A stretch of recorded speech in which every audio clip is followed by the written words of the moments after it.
Hey everybody in cyberspace, this is Greg coming to you from harriscapitalinvestments.com, and I have a very special guest with me here today. The topic of today is dealing with short sales, especially if you're an investor. Typically investors deal with a lot of REOs and short sales to build their inventory. But I wanted to introduce my friend and my business partner. Her name is Vivian Williams. Her website is vivianassociates.com, and one of the good things about Vivian is that I deal with quite a few people that do short sale negotiations, but Vivian typically deals with those that are a little more complex in nature. So that's really one of Vivian's strong suits.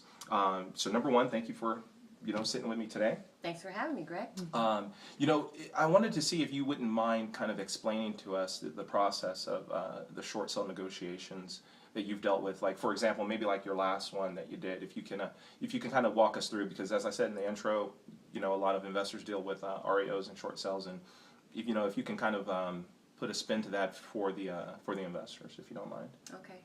First and foremost, every short sale transaction is very unique and different. You will never find one the same. What I do enjoy is obviously any challenges that may come in regards to doing a short sale. I like to think that I'm a problem solver, and if the ultimate goal, which it is for my client as well as to the back-end buyer as well as for the lender, is to close the transaction, then I am your teammate to do so. The most recent one that I just closed, it involved a homeowner that unfortunately lost her better half, and with her dealing with that, with the grief and all that, she was forced to not be in a good position. Also, the lender had demanding terms as well, of which we met. There was a reluctancy on if the back-end buyer the buyer could actually close and perform. And even though it took a couple extensions to do so, we did finally get there.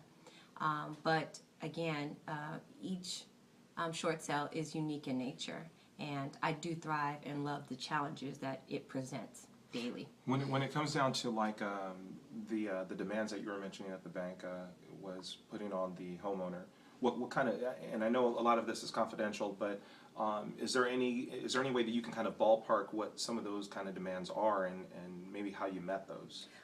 Some of the demands can be actually the value of the property, the condition of the property, and what the banks think that the property is worth versus what a buyer is willing to pay for it.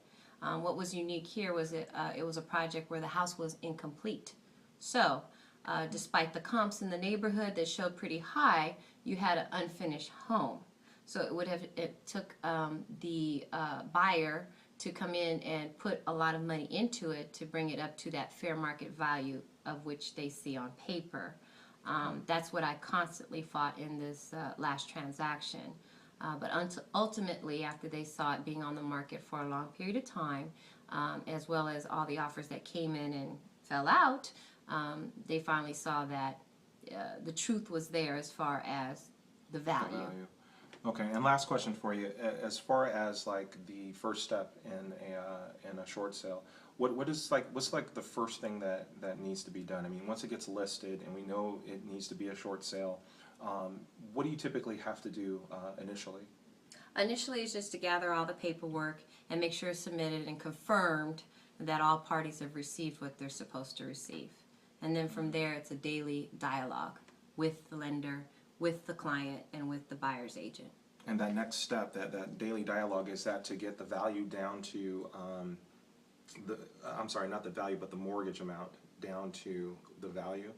No, because that would have been part of the pre-listing of the actual short sale. All of that would have already been structured and put together prior to that step. So at that point, when all the paperwork is together, that's already been evaluated. Okay, perfect. Well, number one, thank you for coming down and spending some time with me on this video. My pleasure. I hope we provided some value. If you're a buyer, a seller, or an investor, you can go to Vivian's website at vivian-associates.com. You can come to harriscapitalinvestments.com and get more information on short sales transactions. Until next time, we'll see you on the next video.